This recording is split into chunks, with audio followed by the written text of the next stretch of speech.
I think that if you really want to develop Michael Penix to the next level, Kyle Pitts is where you want to be at. You want to keep him here. Now, there are some other tight ends out here in the league that are going to be free agents coming up this year. I'd rather overpay Kyle Pitts than overpay somebody else. And there are a few tight ends coming out in the drafts over the next couple of years. You might be able to get the same production that you get out of Kyle Pitts. I, for one, don't personally think that it's worth it to not sign Kyle Pitts and you let him leave the building. And one of the reasons that a lot of people have said get rid of Kyle Pitts and let him walk is because he's not a good blocker. But I want to get into a little film about why he is a good blocker, or at least he's much improved. People have said he's a terrible blocker. Now, I'm not saying that he's a punishing or one of the best blocking tight ends in the league, but for a, receiving tight end, I think he does a pretty good job, and he doesn't cause a liability for you out there. I'm going to show you some plays that I've cut up on tape that either he's made the play to spring the block for his guy to be able to make a big run, or he was on the backside, or that his guy didn't necessarily make the tackle. But I think that Kyle Pitts is a lot better, much improved of a blocker for this team, and he allows you to make a lot more plays out there than you would have previously been able to make. And you can also go with different types of personnel. But without further ado, let's get into some of those plays real quick that I've cut up for you guys. Now, if you look at this play, you got Kyle Pitts right over here.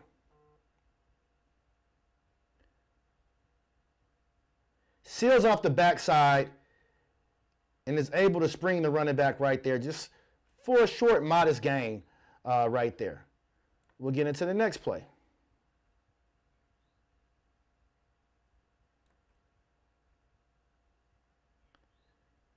Got Kyle Pitts over here on this side.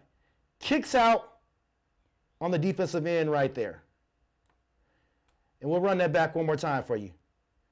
You got a guy in motion, comes over, kicks out on your outside linebacker right there.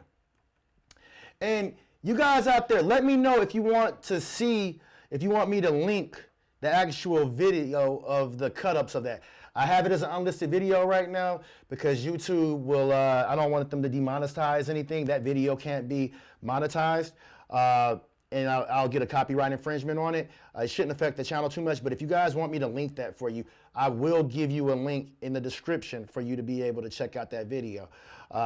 And I want to pull up a few other videos as well too a few more of the plays where he's making some plays. And I didn't even have to get all the way past the first 2 games of the season. I had about 20 plays where they kept him on the field in 12 personnel, which is 1 back, 2 tight ends, where they were able to use Kyle Pitts in the slot as well too. And again, his guy isn't making the play on some of these plays. I'll bring you to another play. Kyle Pitts right here. Kicks out. Now, in that particular play, wasn't a gain, or wasn't a big gain, but his guy was not the person that made the play on that play. And a lot of the times for your tight ends, they're not on heavy blocking assignments. He's not our lead blocking tight end. You will notice that we use Charlie Warner for a lot of motion plays as the kick-out blocker. A lot of the times with Kyle Pitts, you just want him to get in the way of the guy, and you want him to not get manhandled by the defensive end. So for that reason, all the plays you've seen so far, not a horrible blocker, right? He's not necessarily springing these guys for long runs so far in some of the plays that you see. But he's been effective, and he's been not a liability out there. And the fact that you can also use him as a pass-catching receiving tight end, you don't know what he's going to do.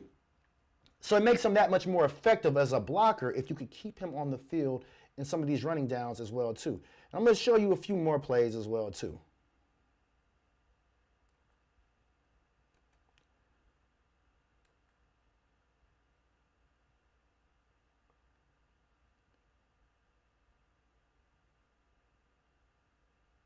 And that's a modest gain right there. We'll run that back real quick for you guys. Kyle Pitts right here.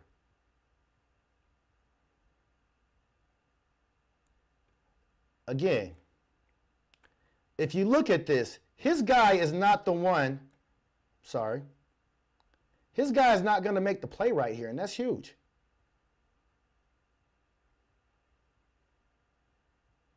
As I said, a lot of the times, you're just looking for him to get in the way of whoever is the blocker. I mean, whoever is the defensive end at the end of those plays. Now, we're going to get into the next game of the season because that was week 1 against the Tampa Bay Buccaneers.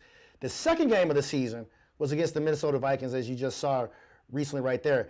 And off rip, out the gate, the first 3 or 4 plays are big runs, and they ran to Kyle Pitts' side a few times as well, too. We're going to get right into that. But again, I'm showing you plays where Kyle Pitts is still an effective blocker, and he allows you to do a lot more. And this only excelled as the season went on. There's even some plays, even have 1 or 2 plays where he's coming in as a pass blocker, where again, we didn't necessarily do anything effective on that play, but he was not a liability on the play. His guy did not make the play, did not make the tackle on the play specifically. And that's all you really want now to Kyle Pitts. You're not paying him all this money for him to be a run blocking tight end. But again, you just want him to not be a liability for you out there. But in doing some of these things, right, as he's doing a lot more pass blocking, as he's doing a lot more run blocking, it allows you to call more short dink and dunk, tight end delay plays for him. Maybe even a tight end screen. It allows him to get open a little bit more where he's checking, and then he has a delayed release out into the flats or some drag routes across the middle. We'll get into a few more Kyle Pitts plays right here.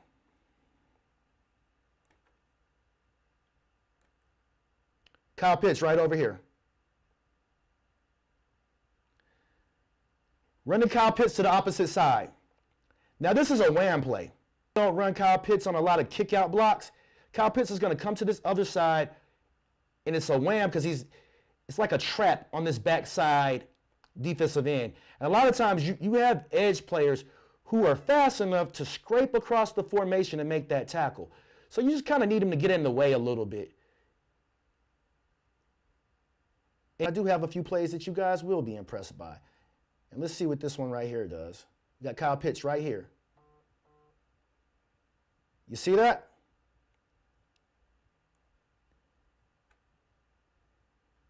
Kyle Pitts, they run to his side. He seals off. He's going to seal off on his edge right here. And again, all he has to do is kind of get in the way of the edge rusher, the edge defender. And when you got a running back, look at me. When you got a running back like Bijan Robinson and even Tyler Allgeier, all you got to do is cause a little bit of a hesitation to be able to spring that for a big play. But he seals out and kicks out on that edge rusher right here and springs it for a nice, what do we want to call that? Look, now,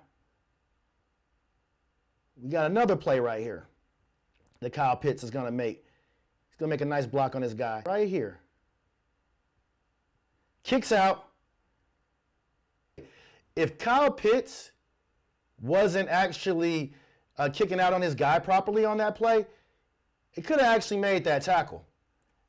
And that's not what that's what you want. That's all you want. You just want him to be able to go out and make the proper blocks where he kind of gets in the guy's way a little bit. We'll go into a couple more plays. And I'm not going to do too many more because I don't want to worry about YouTube putting us into any type of restriction on those. But we got us a nice big run right here that I'll show you guys. Now, Kyle Pitts is right here. He's going to get a nice kick out on this guy. If I'm not mistaken, this is a play where they're able to spring him a little bit deep.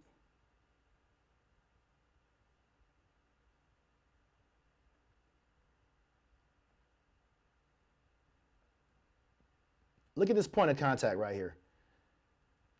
Look at how he's got this edge defender turned a little bit. Look at where Bijan is at. Now, you got guys in here who can make this play a little bit, but Bijan has the type of speed that you can just get around the edge out there. That's all you need. That's all you need. All you need is just a little bit. Doesn't take very much. Doesn't take very much to spring some of those plays. But again, just kind of getting in the way a little bit. And he did more than get in the way. He actually made a pretty good block on that play. Now, I have a couple more plays. I said that Kyle Pitts also can pass block for you as well, too. Now, on this play that I'm going to show you, he doesn't necessarily, you know, they almost sack Penix here on this play. You got Kyle Pitts right here. But the fact that he can pass block helps him out.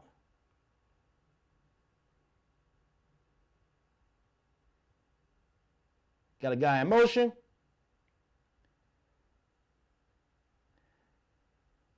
That edge defender could have definitely made this play right here.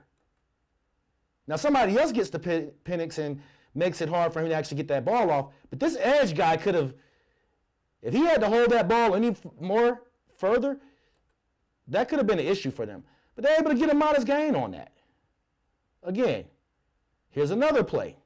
Now, this is a pass play right here, if I'm not mistaken. Right?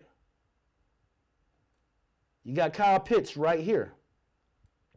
Now, Penix doesn't actually see him on this play, but because of what you've already established in the game, and this is why you want to, look at me, plays like what I'm about to show you is the reason that you want to re-sign Kyle Pitts, because he gives you a good red zone target. Him doing all of this together, because you've already had him spread out a little bit further wide on a pass blocking play. So now you've established that he can stay in for pass blocking, and he can also run block for you. Now you got your edge defenders guessing what he's going to do. Now you got your linebackers and your coverage guys guessing what he's going to do on that play.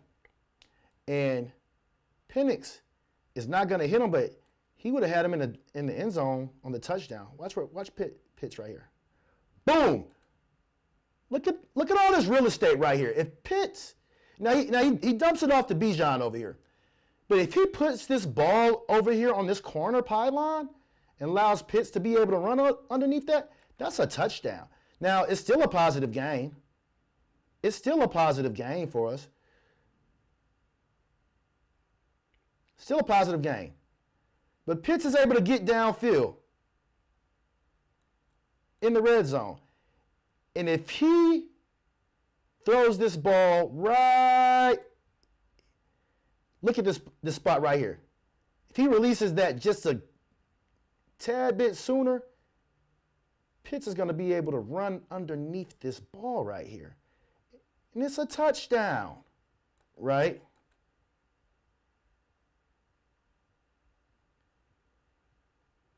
Snap comes out a little bit. I think Penix is, maybe potentially a little bit panicked on that play.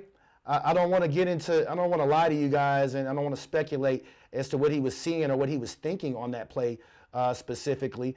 But I do a little bit feel as though, he it's still early in the season on that particular play.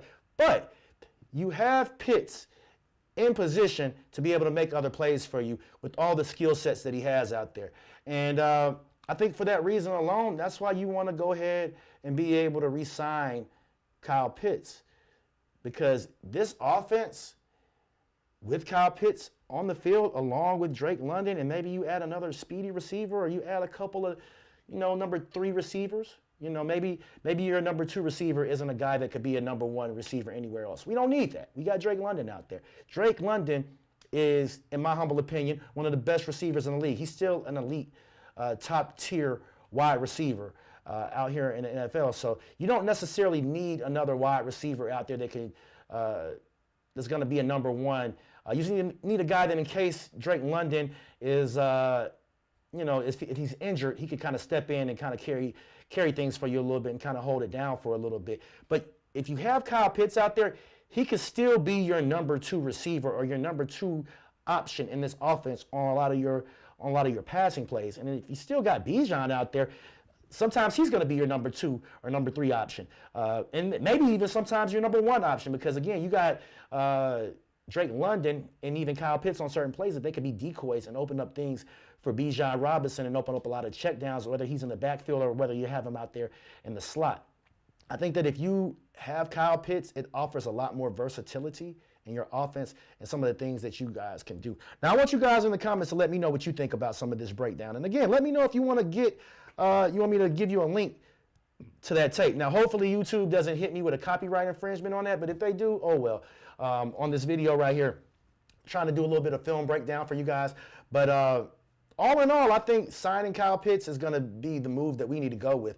Because again, if we can, sign maybe 2 or 3 receivers, or maybe we could make a trade for somebody like a Jordan Addison, or maybe we sign a receiver in the offseason at a more of a bargain price. And again, I talked a little bit about Christian Kirk as a guy that I'd be interested in going with as well. He's a guy that's 29 years old that if we bring him back, if he does have a good season, we sign him again for another year or two. We won't have to pay him that much. And it kind of gives us a year or two where we can kind of figure some things out. And then again, like I said, draft a guy maybe in the 3rd or 4th round that can really turn into something. Somebody inside of our division, like Chris Godwin, is a guy who, he was drafted in the 3rd round. And I think about his 2nd or 3rd year, he became one of the premier slot guys in possession receivers that you could kind of move around on a lot of dink and dunk stuff, on a lot of short area stuff. And I think that if we can get Michael Penix, a guy who is a good route runner and can just get open whenever you need a play, aside from Drake London, that's just going to work wonders for him. You guys let me know in the comments who you'd like to see us move with moving forward, or any additional guys that you'd like to see us sign. But I think if we do that, and again, I'm more of a fan of maybe signing somebody this year, but if we can get a trade like that, I think that'd be good. That's our time for today. Stay tuned. I'll keep hitting you guys with more updates. This Super Bowl that's coming up, my predictions for tomorrow's Super Bowl, I would say, at least I hope, that it's going to be the Seattle Seahawks beating the Patriots. I hate the Patriots. So, Simo to C. Mitchell, checking out for Falcons, no longer Falcons Bird Bath, but Bird Bath ATL on Point Game Official. Peace.